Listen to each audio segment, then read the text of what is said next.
De la vida, psicoanálisis, respuesta necesaria.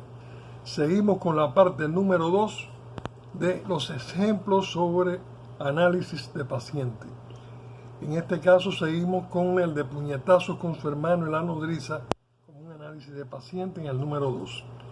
Y habíamos terminado diciendo que su nostalgia pasivo-receptiva inconsciente de aquel periodo en que había sido el más débil era la razón por la cual este ideal no dejó de ser teórico y en cambio vivió en la realidad en el mundo de la nodriza, entre comillas. Continuamos ahora con el número 2.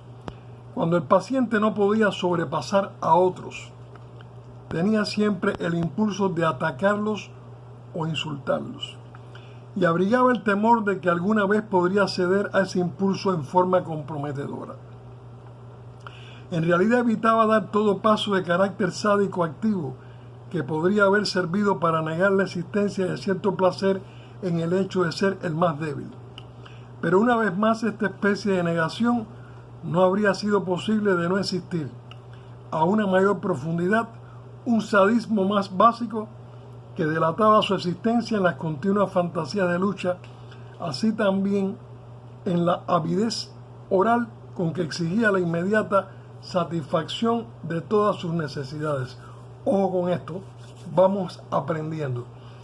Estamos realmente teniendo el privilegio de poder tener de uno de los mejores psicoanalistas un análisis donde ustedes ven que hay toda la discreción posible y van a ir entendiendo los términos que se usa en el tratamiento psicoanalítico y lo importante que es esta narrativa para que ustedes aprendan psicoanálisis de veras, para que ustedes aprendan de ustedes mismos, para que ustedes aprendan de los demás, como yo insisto tanto. Este sadismo,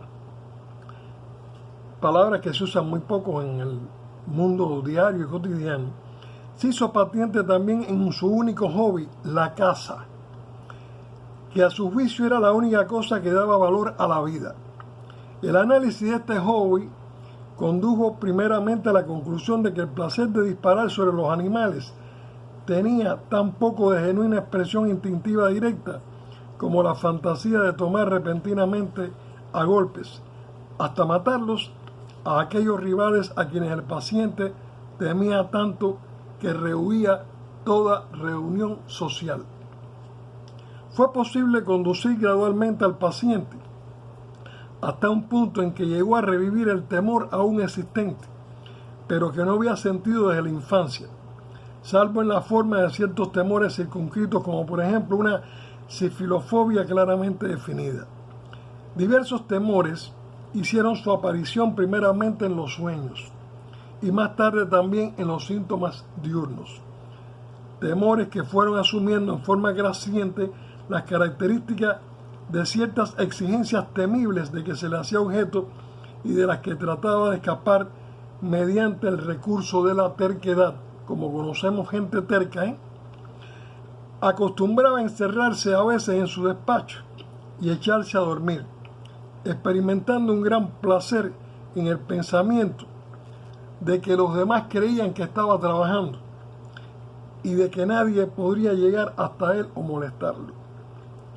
Observó que era también el miedo lo que conducía siempre a la ruptura en sus aventuras amorosas, así como con sus amistades masculinas una vez que sus sentimientos alcanzaban cierto grado de intensidad. Finalmente se dio cuenta con sorpresa de que su única fuente de placer, la caza, tenía igualmente por fundamento el miedo. La caza ofrecía al paciente la oportunidad de satisfacer ciertos rasgos fetichistas. Amaba las botas altas y la vestimenta rústica. Evidentemente desconocía el carácter sexual de esta preferencia, en cuanto el carácter fetichista de botas y vestimenta se limitaba a atributos de índole masculina. Hablando del olor del caucho, tuvo el recuerdo confuso de sábanas de goma que fueron usadas en su cama cuando era pequeño. Aquí se aludió por primera vez al tema de la enuresis y surgió la impresión de que las botas y las vestimentas masculinas tendían a negar cierta clase de ideal pasivo pueril, del mismo modo que la idea de derrotar a su hermano encubría el recuerdo de una época en que él era el niño mimado de los otros niños mayores que él. La historia de su pasión por la caza trajo al tapete también por primera vez su relación con el padre. El padre no fue cazador, sino pescador. Mientras el padre permanecía de pie en el agua o en la orilla para pescar, se permitía a los menores cazar pajaritos con escopeta. Durante estas excursiones, el pequeño se sentía siempre muy varonil, sentimiento este que revivía en su actual placer de la caza. Pero los sueños de angustia relacionados con agua, que se producían con frecuencia cada vez mayor, condujeron finalmente a la conclusión de que este placer de la caza tenía también un oculto significado contrafóbico. Yo no soy pescador, sino cazador. El hecho de que el padre fuera pescador debe haberle causado angustia, y él había superado la angustia con una especie de orgullo contrafóbico, el de permitírsele salir con su padre a una excursión de carácter masculino.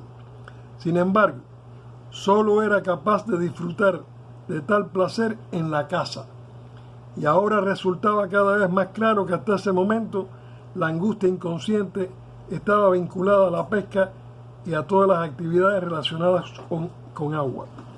Varias peculiaridades de su comportamiento durante la caza demostraban que se empeñaba siempre en vincular de algún modo su actividad de cazador con agua, pero en forma tal que la vinculación no fuera demasiado estrecha. Aunque durante la niñez tuvo miedo a la natación, ahora trataba de imponerse a sí mismo la obligación de nadar, pero esto no le procuraba ningún placer. Los sueños y fantasías revelaron que el agua que le inspiraba temor era el agua sucia, hecho que fue revelado por el análisis de su erotismo anal y uretral desmedidamente intensos, contra cuyas exigencias había surgido como defensa todo su carácter patológico. Hasta aquí hoy en la parte 2, y vamos a dejar esto para la parte 3, a una especie de conclusión sobre esto de puñetazos con su hermano y la nodriza, análisis de un paciente, ahora hoy número 2.